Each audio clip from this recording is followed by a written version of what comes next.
I hate doing predictions. I know, that's not a great way to start a prediction video, but it's true. I have no way of predicting the outcome of football matches, and if I did, I'd be on a beach somewhere revelling in my winnings, rather than making YouTube videos about the plight of Dover Athletic. It's for that reason that I tend to leave the predictions to my esteemed colleague and the company's resident clown over on HITC Sport, who promises to get tattoos of footballers and to drink horse piss as if they were going out of fashion, whilst we tend to stick to our hipster stuff over on Sevens. However, I mentioned in a recent video analysing how I think England will set up at Euro 2020 that my last prediction video was just before the 2018 World Cup. So I decided I would make my prediction videos a biennial event solely in the build-up to World Cups and European Championships. So cherish it, because they don't come along often.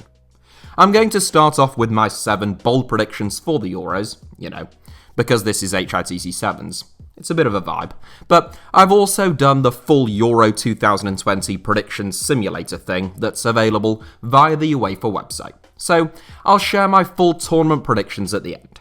My guess of what will happen at this summer's Euros, as I said, is no better than yours, and I thoroughly expect to be proven wildly wrong about absolutely everything. So there you have it, that's a bonus prediction for you. You can't go reminding me of things that I got wrong throughout the tournament now, because I also predicted that I would get them wrong. Here are my 7 bold Euro 2020 predictions to get us started. German group stage exit. I promised you 7 bold predictions, so I thought I'd start with one of the boldest predictions of all. I'm not convinced it will be Germany, but I do think that one of the big hitters from Group F will go out in the group stage. For those of you who don't know, and I suspect that's not many of you, Germany, France and Portugal have all been drawn in the same group at Euro 2020, alongside Hungary in Group F. That is 3 of the 6 pre-tournament favourites and the winners of the last Euros and the last 2 World Cups all competing in the same group, which is pretty wild if you think about it. Of course, all 3 could progress, because UEFA's stupid format means that 4 out of the 6 third-place teams from the group stage still progress, but I still think that one of Group F's big boys may miss out. I can't see it being France, and I think it is more likely to be Germany, who have more of a habit of very un-German cock-ups recently than Portugal, even though I think Germany have, arguably, the second strongest squad at the entire tournament. My thinking that one of the 3 will go out comes from the fact that I reckon Hungary will take points off someone. It's just a hunch. But to prove how ridiculous and stupid predictions are, or at least how ridiculous and stupid my predictions are, I also wouldn't be that surprised if Germany won Euro 2020. Joachim Löw doesn't seem capable of it right now, but they have some fabulous players, and no nation has a better record of turning up when it matters most. Turkey to reach the semis. Alright, this one is hellishly bold, but I don't think Turkey to be dark horses was quite as dramatic as a heading. Turkey are an unusual national team in the respect that they have only actually managed to qualify for 3 major tournaments in the last 20 years, but they reached the semi-finals at 2 of them. Well, they've qualified again for Euro 2020, and I see no reason why they couldn't enjoy a bit of a run. Turkey have a couple of great centre-backs, a talented right-back who won the league and title with Lille this season, some real guile and creativity in midfield, a veteran centre-forward who is also coming into this tournament off the back of a tremendous title-winning campaign in France, and a charismatic, unpredictable and vastly experienced boss who is adored by his players. It seems like a recipe for success to me, and whilst plenty of teams still have more talent within their squad, Turkey seem to have an attitude that is tailor-made for the short, intense tournament setting. They have a tough group, but I think they'll get out of it, and from there, they should have a not impossible run to the semi-finals. Of course, the likelihood is that they won't do quite as well as reaching the semis, but I don't think it's impossible, and I'm going out on a limb to try and meet the bold adjective that I promised you. Lukaku to win the Golden Boot. It's funny because I planned this video, and then when I was writing the script, I thought I'd just check who were the actual favourites to win the Golden Boot. I assumed Romelu Lukaku would be up there, but I didn't expect him to actually be top. which rather makes a mockery of my claim that this is a bold prediction. I thought Harry Kane and Cristiano Ronaldo would both be just ahead of him, but there you have it. What do I know? Clearly, absolutely nothing. And just like that, after I recorded this video and went to do the images, Kane had leapfrogged Lukaku in the betting odds, hence the screenshot. So maybe I'm not that stupid after all. Lukaku is still around 7-1 to win the Golden Boot, so it is hardly a given. He's my favourite because I think Belgium have quite a generous group stage, with all due respect, to Russia, Denmark and Finland. I can see him grabbing a few goals against those three, and maybe a couple more in the knockout stage. And 5 or 6 goals tends to be enough to take the crown. If you wanted me to be really bold, I think Robert Lewandowski at 25-1, Ferran Torres at 40-1, and Burak Yilmaz at 50-1 are all pretty good outside bets, and none would totally surprise me as Golden Boot winners.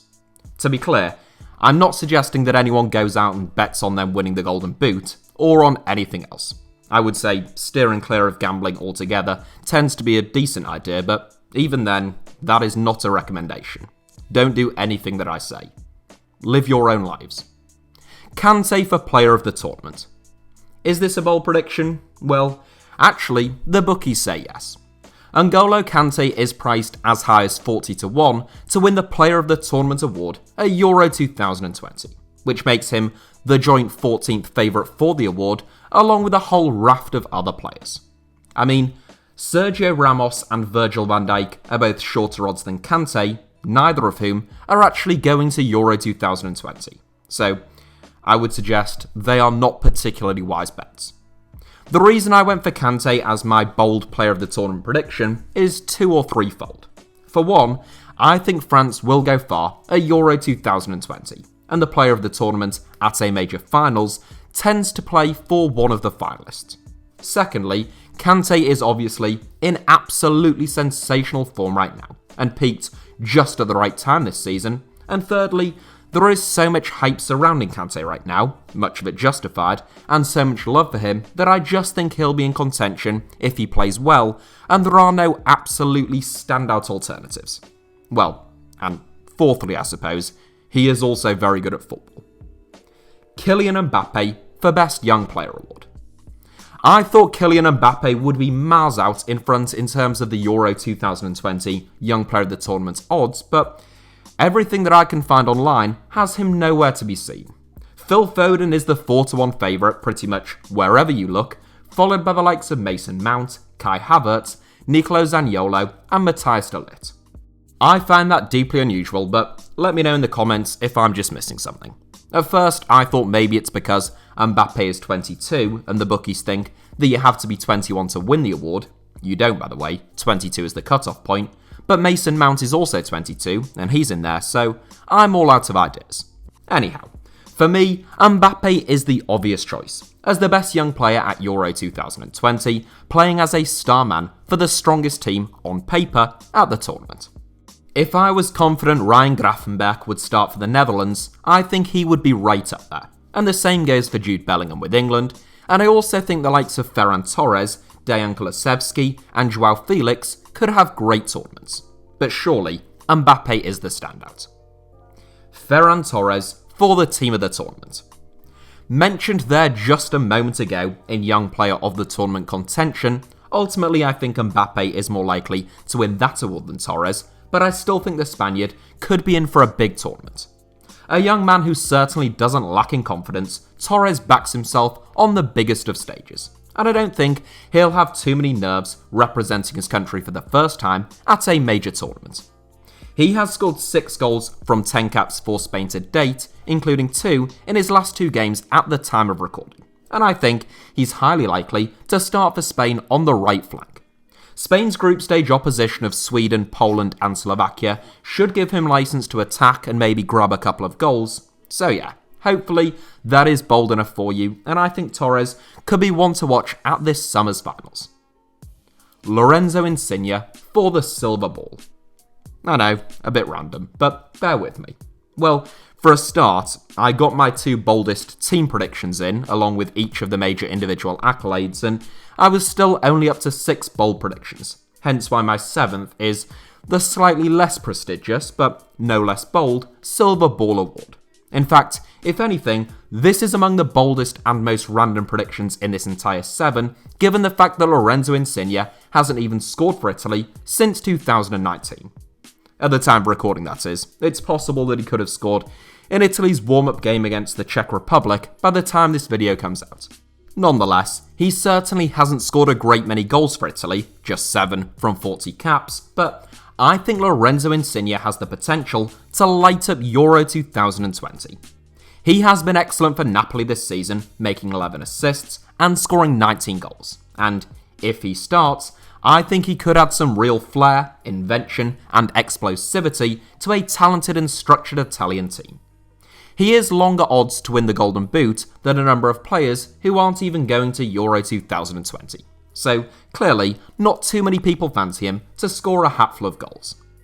Those are my 7 headline bold predictions, but now I'll share with you my obviously stupid and most assuredly soon to be proven horribly wrong total tournament predictions. I've got Italy, Belgium, the Netherlands, England, Spain and France topping their groups, which is probably the bookies' favourites on each occasion. Meaning, it is not only tedious, but will surely be wrong, since these things very rarely follow the script to that extent. I've then got Turkey, Denmark, Austria, Croatia, Poland and Portugal progressing as group stage runners-up, and Scotland, Sweden, Russia and Wales as the third place qualifiers with the most points. It has to be said that some of my predictions are a bit strange, even to me. Switzerland, for example, are a better team, I think, than Wales, with an astute and very settled management team, whilst Wales have an under-21 boss parachuted into the hot seat because their permanent boss has been charged with actual bodily harm and common assault against 2 women and coercive and controlling behaviour, which he denies. And yet, my gut tells me that Wales could finish above them and sneak through as one of the 4 third-place sides with enough points to progress. England's group, Group D, is an absolute minefield, and whilst I think England and Croatia are unlikely to finish bottom, I think you could pretty much rearrange everyone else, excluding those 2 outcomes. Group F is equally tricky, purely down to the quality of the teams involved, and the fact that I think Hungary could spring a surprise. I even toyed with putting Hungary in third and someone else last, which wouldn't surprise me, but in the end that's what I went with. Of course, from this point on, it really is a bit daft, because I won't have accurately predicted the group stages, meaning it's possible that none of these fixtures will happen, and it's likely that only some of them will. For what it's worth though, I think Belgium would comfortably beat Scotland, Italy squeak past Austria, possibly with the assistance of extra time, Russia's resistance is no match for France, Croatia just about edge past Poland, I think that one would be tight, and could require penalties. Spain would surely have too much class for Wales, I'll come back to that one. I think the Netherlands would beat Sweden, and my high praise earlier on for Turkey means I think they'd be in with a solid chance of winning against Denmark, albeit in a very closely fought game. Right, I'm returning to that one because a round of 16 exit for England, on home soil, having reached the semi-finals of the 2018 World Cup, would seem bitterly underwhelming. However, outside of France, Portugal are potentially as tough as it gets in terms of Euro 2020 opposition, and England have a horrible record against Portugal at major tournaments in recent years. Don't get me wrong, I think England are more than capable of beating Portugal, and I would be delighted and not that surprised if they were to pull it off. But I do think, if that game is a round of 16 tie, that Portugal would be my favourites. I actually think that England would be far better served finishing second in the group stage, avoiding Group F's Titans early on, even if it means not playing at Wembley, in the round of 16 stage. I just think this England team might take a few games to really get going, and facing Portugal so early on would be tough. If they could build some momentum, gain some confidence, and really find their feet, then returning to Wembley later on in the tournament, I'd fancy them much more to be able to best one of Europe's big boys. This is all just wild speculation at this stage, but it is a prediction video, so what did you expect? And I thought I would devote a little bit more time to England, given that I'm an England fan, and so will be around half of you watching this video. Moving on to the quarterfinals, and we are totally into the realm of make-believe now. I think Belgium are a better team than Italy, but again, for some reason, my gut says that the Italians would win that game. The Azzurri have quietly grown as a team under Roberto Mancini, and I think they could become a really resilient team that are tough to beat and can give anyone a game at Euro 2020. France versus Croatia is a replay of the 2018 World Cup final, and I would expect the outcome to be the same. I have managed to create an Iberian derby between Spain and Portugal up next, who famously faced each other at Euro 2004, Euro 2012, and at the 2018 World Cup.